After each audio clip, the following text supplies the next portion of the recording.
Selamat pagi anak-anak semua. Wah, kalian pasti sudah harum baunya karena mandi dengan sabun yang wangi sehingga badannya menjadi segar. Atau yang tadi pagi sudah berolahraga, sepedaan di depan rumahnya. Jangan lupa pakai masker ya. Kemanapun pergi kamu keluar rumah harus pakai masker. Itu yang harus diingat. Dan jangan lupa juga sering cuci tangan. Khususnya kamu yang suka main HP, 1 jam sekali kalian harus cuci tangan. Loh, HP ku bersih, tetap harus cuci tangan. Oke? Oke. Yuk, sebelum kita mulai ibadah di pagi hari ini, kita akan sama-sama berdoa. Kita mau menghampiri Tuhan, kita mau menyapa Tuhan dengan doa. Doa kita ya. Selamat pagi Tuhan Yesus. Kami bersyukur Engkau sungguh baik bagi kehidupan kami. Kami mengucap syukur untuk kebaikan Tuhan di dalam kehidupan kami.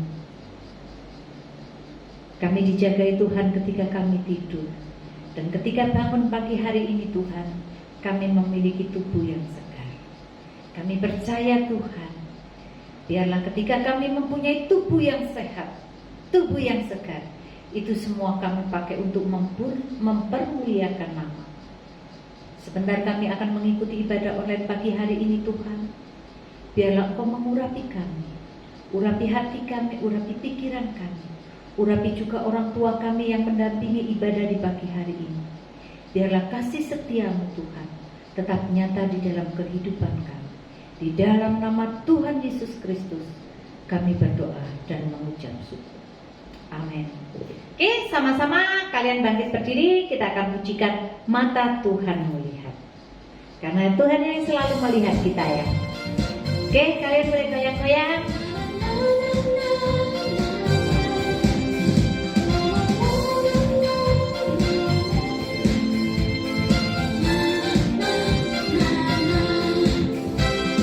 Mata Tuhan melihat apa yang kita perbuat, mana yang baik, apa yang jahat. Oleh sebab itulah jangan berbuat jahat. Ingat, Tuhan melihat. Sekali lagi, mata Tuhan melihat apa yang kita perbuat, apa yang baik, apa yang jahat. Sebab itulah jangan berbuat jahat. Ingat, Tuhan melihat. Nah, anak-anak, lagu ini mengatakan mata Tuhan melihat. Ya, mata Tuhan melihat. Kamu walaupun sembunyi di bawah kolong tempat tidur, Tuhan melihat kamu. Kamu mungkin orang lain yang naik ke puncak gunung yang sangat tinggi, Tuhan melihat. Atau orang lain yang bisa menyelam laut yang paling dalam, Tuhan melihat. Nah, pagi ini kita akan sama-sama mendengarkan firman Tuhan. Ya, kita mau belajar tentang kejujuran. Oke, sebelumnya siapkan Alkitab kalian. Kita akan sama-sama membuka Alkitab kita supaya setiap kita mendapat berkat yang sama, ya. Sudah Alkitabnya sudah siap? Kita buka di dalam kitab Ayub pasal 1.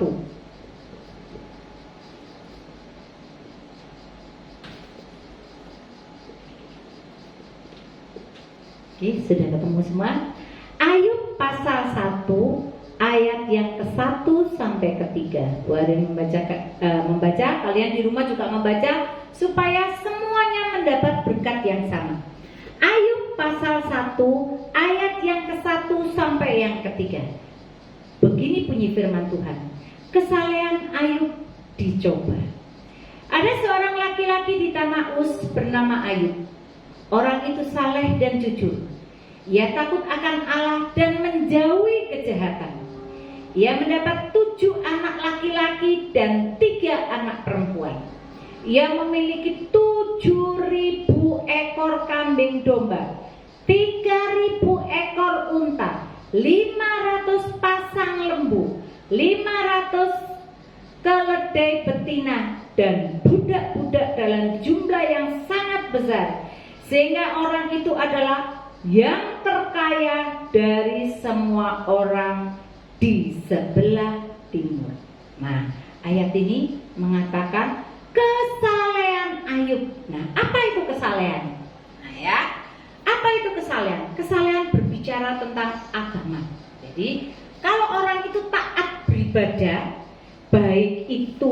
agama-agama lain, maka orang akan menyebut dia itu orang saleh. Ya, kalau orang itu rajin beribadah, itu disebut orang saleh. Nah, di Alkitab tadi dikatakan Ayub adalah seorang yang jujur. Nah, apa itu jujur? Kalian sudah belajar di rumah, di sekolah, di gereja.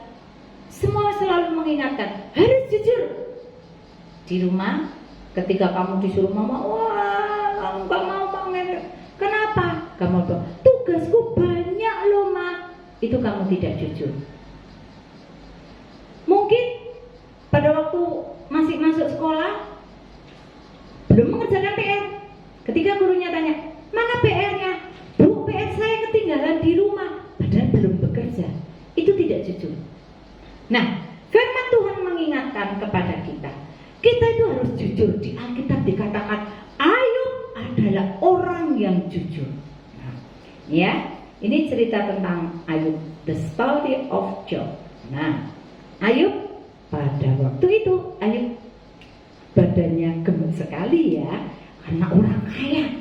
Tadi dikatakan berapa ternaknya, berapa lembunya, berapa ontanya, berapa budak-budaknya, sangat banyak yang dilakukan Ayub. Walaupun dia punya kekayaan yang banyak, punya anak 7 laki-laki 3 perempuan, jadi anaknya 10.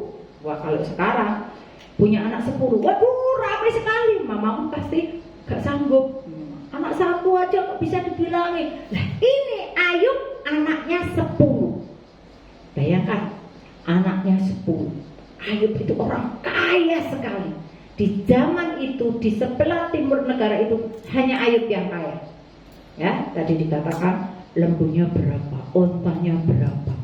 Wah, banyak sekali, ribuan. Kalau sekarang orang kaya aja paling punya kambing ratusan gitu ya, atau ya paling banyak ratusan.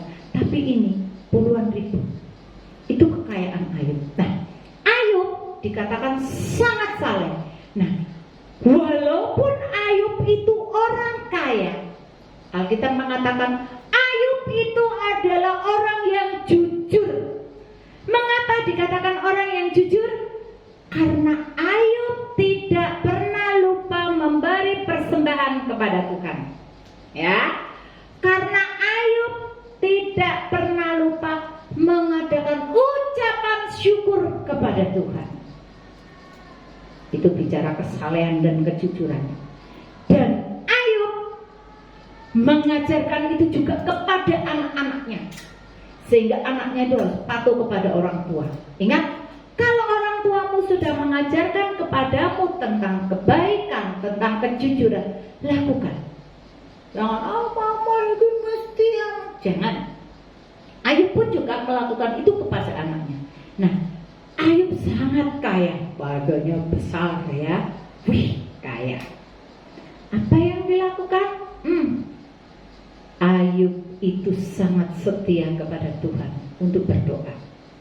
Dia rajin memanjatkan doa-doa ucapan syukur. Dia rajin memuji Tuhan sebagai rasa syukur kepada Tuhan. Dia rajin mengidungkan puji-pujian di hadapan Tuhan. Ya, makanya Ayub disebut orang saleh.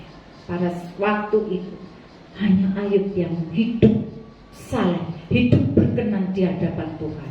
Nah, Ayub, kalian lihat di gambar ini, punya anak kan?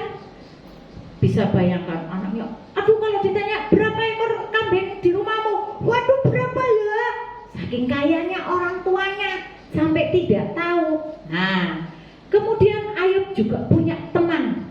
Kalian di rumah punya teman? Pasti punya tetangga. Di sekolah punya teman. Ayub juga punya teman-teman. Apakah temannya Ayub itu orang yang baik? Apakah temannya Ayub itu orang yang nakal? Nah, kamu pasti di rumah atau di sekolah, Bu, temanku ini loh nakal sekali. Nah, ketika belum pandemi, Bu Arin ketika ngajar sekolah minggu tanya, siapa yang punya teman nakal? Bu, temanku ini loh nakal sekali. Bu, temanku A ini nakal, temanku B ini nakal. Satu kelas siapa yang paling nakal? Bu, temanku ini pasti punya. Apa yang dilakukan ketika kita punya punya teman yang nakal. Ingat, kalian kan rajin berdoa, menjadi anak yang saleh. Doakan teman-temanmu yang nakal, ya. Oh bu, pasti tidak berubah dia. Jangan bilang seperti itu, nanti Tuhan yang mengubahkannya. Nah, Ayub juga punya teman-temannya ya, dan Ayub itu sangat baik kepada temannya. Kalau temannya datang, wah Ayub menjamu. Nah ya, mungkin pembantunya disuruh karena punya budak-budak banyak. Kalau temannya datang, jangan lupa sembelihkan kambing, temanku datang. Jangan lupa buatkan roti, temanku mau datang. Jangan lupa berikan minuman karena temanku datang. Nah, itu kebaikan Ayub juga. Nah ya, diperhatikan di sini suatu hari. Nah, coba kalian lihat di Alkitab kalian lagi ya, di ayat yang ke-8. Apa yang terjadi kepada Ayub di ayat yang 8? Ayo dilihat, kita baca bersama-sama ya. Lalu bertanyalah Tuhan kepada iblis. Tuhan kok tanya iblis toh? Lihat lagi. Lalu bertanyalah Tuhan kepada iblis, apakah engkau memperhatikan hambaku Ayub? Tuhan itu tanya sama iblis, apakah kamu memperhatikan hambaku Ayub? Mengapa Tuhan itu tanya kepada iblis? Apakah Tuhan tidak tahu? Tuhan tahu. Tetapi iblis itu yang selalu mencari-cari supaya Ayub tidak jujur, supaya Ayub tidak menjadi orang yang saleh, supaya Ayub mengingkari Tuhan. Kamu kaya kan karena kamu bekerja. Iblis selalu mengintai seperti itu. Dan dikatakan juga, apakah engkau memperhatikan hambaku Ayub? Sebab tiada seorang pun di bumi seperti dia, yang demikian saleh dan jujur, yang takut akan Allah dan menjauhi kejahatan. Ingat loh, Ayub kaya raya, tetapi Ayub tetap taat kepada Tuhan. Tetapi Ayub tetap jujur. Tetapi Ayub tetap takut kepada Tuhan dan menjauhi kejahatan. Ingat anak-anak ya, kalian mungkin punya kelebihan. Misalnya kalian bisa main musik. Apa yang kamu lakukan ketika kamu bisa main musik? Katakan kepada mama papa, Ma, Pa, persiapkanlah diriku yang sudah bisa main musik untuk melayani Tuhan. Bukan untuk gaya-gaya, anakku pintar, tampil di sana percuma. Mari kita jadi seperti Ayub, ya, yang selalu saleh, mendahulukan Tuhan. Ya, Ayub selalu mendahulukan Tuhan. Dia menjauhi kejahatan. Dia punya banyak kekayaan, tetapi dia tidak pernah jahat, baik kepada orang lain, terlebih kepada Tuhan. Dia sangat baik. Nah, suatu hari iblis berkata kepada Tuhan, ya Tuhan, karena Ayub itu kaya sekali, maka Ayub bahagia. Coba kalau Tuhan mengizinkan saya untuk menggoda Ayub, untuk mencobai Ayub, dijamin deh pasti Ayub itu nanti akan marah-marah sama Tuhan. Pasti Ayub itu akan mengingkari Tuhan. Pasti Ayub itu akan benci sama Tuhan. Pasti Ayub akan bersungut-sungut kepada Tuhan. Pasti Ayub akan mengumpat-ngumpat marah-marah sama Tuhan. Iblis loh izin sama Tuhan untuk menyobai Ayub. Apakah Tuhan mencobai? Tuhan katakan, jangan sekali-kali menyentuh Ayub.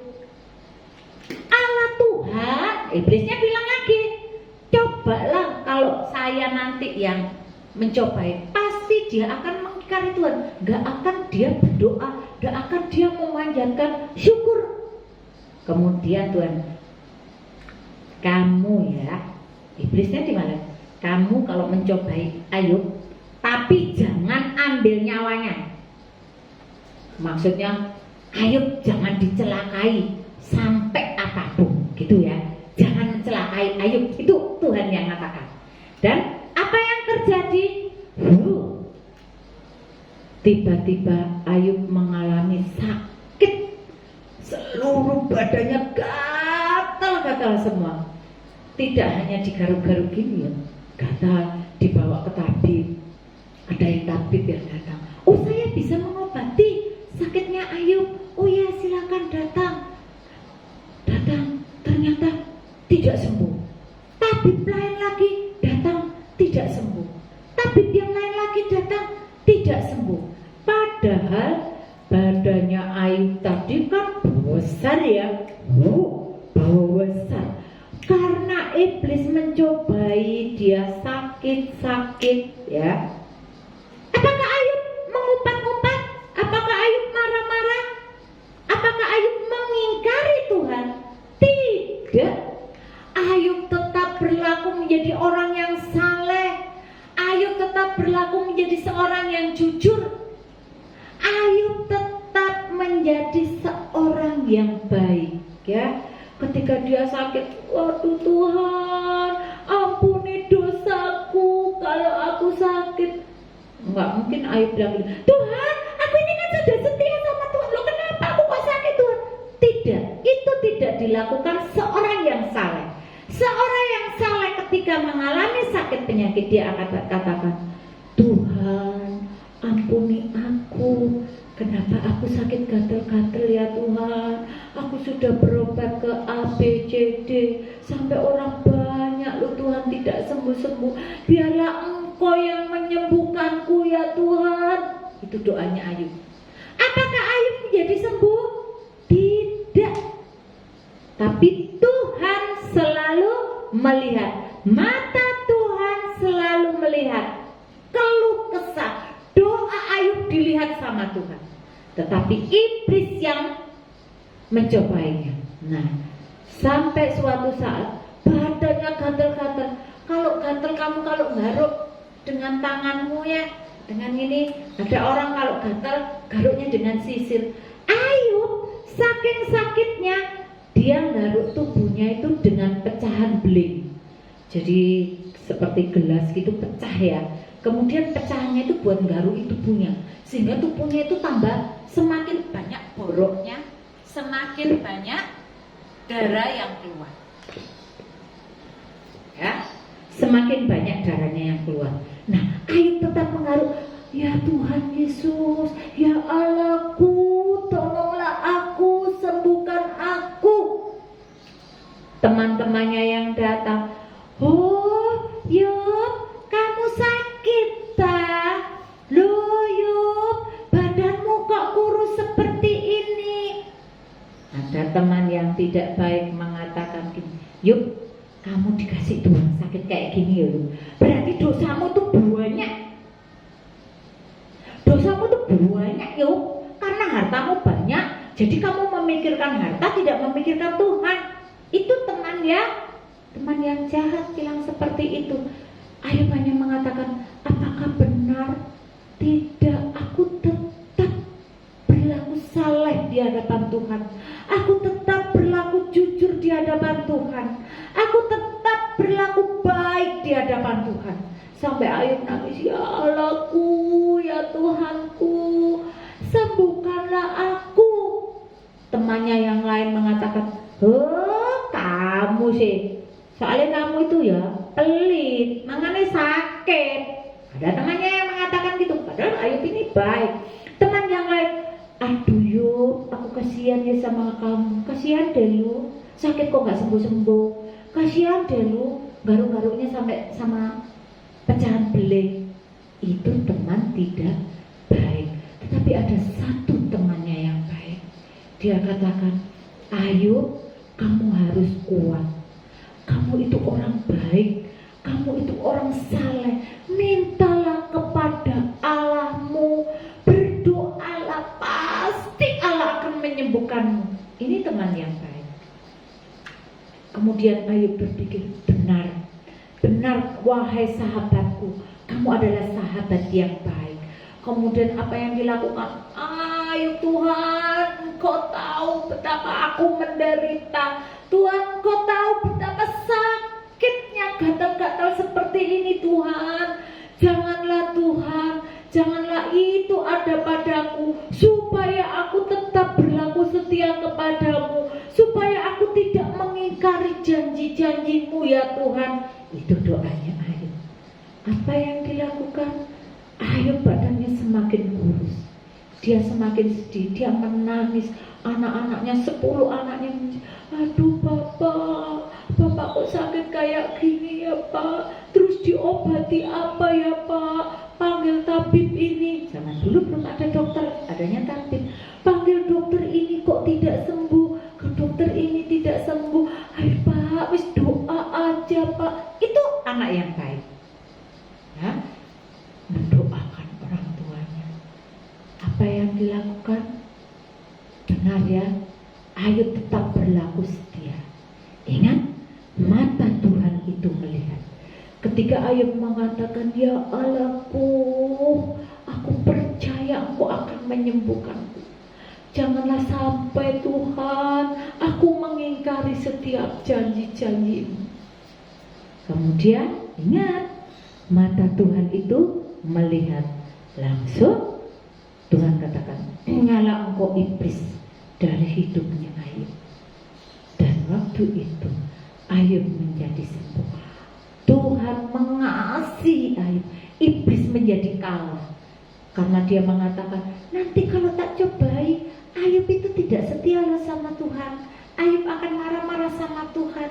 Ayub akan mengumpat-umpat sama Tuhan. Ayub akan melempar-lempar barang di rumah karena kemarahannya, karena Tuhan memberi sakit. Tidak. Bagaimana?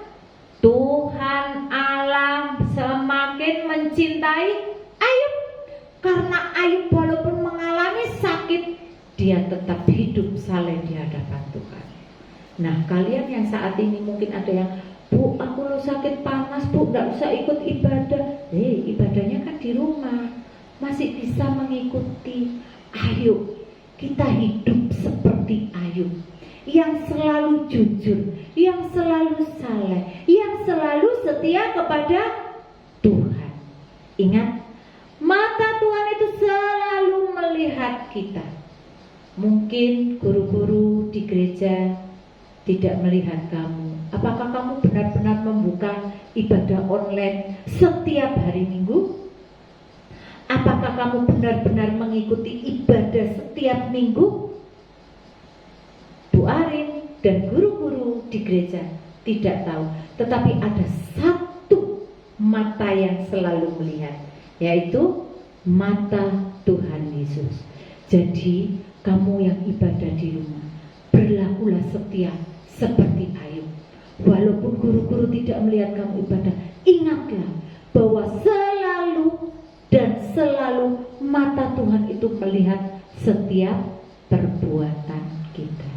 Jadi ingat ya, tetap mengikuti ibadah, bukan karena takut nanti pas tiba-tiba Bu Aris datang, tidak. Tapi cobalah bahwa kamu tetap setia kepada Tuhan, walaupun guru-guru tidak melihat, Bapak Gembala tidak melihat, Ibu Gembala tidak melihat, Jerut tidak melihat. Tapi ingatlah, mata Tuhan yang selalu melihat kita. Jadi tetaplah setia kepada Tuhan ya. Mari kita berdoa. Kami mengucap syukur ya Tuhan, pagi ini kami boleh belajar tentang Ayub. Biarlah Tuhan Engkau menolong kami, supaya hidup kami tetap saleh di hadapan-Mu. Tolong kami Tuhan, supaya kami menjadi anak yang jujur. Dan Tuhan juga menolong kami supaya kami menjadi anak yang baik Tuhan. Baik bukan karena kami memiliki sesuatu, tetapi baik karena anugerah Tuhan yang ada di dalam kehidupan kami Tuhan. Jadikan kami Tuhan terang di antara teman-teman yang belum mengenal Engkau. Jadikan kami Tuhan saksi-saksi-Mu, agar setiap orang yang melihat kebaikan kami Tuhan, itu karena Engkau yang nyata di dalam kehidupan kami. Terima kasih ya Tuhan Yesus untuk firman-Mu pagi hari ini. Kau juga memberkati kedua orang tua kami yang selalu setia mendampingi kami ketika mengikuti ibadah online. Biarlah Tuhan menaruhkan hikmat akal budi kepada orang tua kami Tuhan, supaya dapat membawa kami untuk lebih takut akan Engkau. Engkau memberikan hikmat kepada orang tua kami, supaya mampu membimbing setiap kami ya Bapa, sebagai anak-anaknya. Terima kasih Bapa. Di dalam nama Tuhan Yesus Kristus kami berdoa dan mengucap syukur. Haleluya. Amin. Sampai ketemu minggu depan. Tuhan Yesus memberkati. Amin.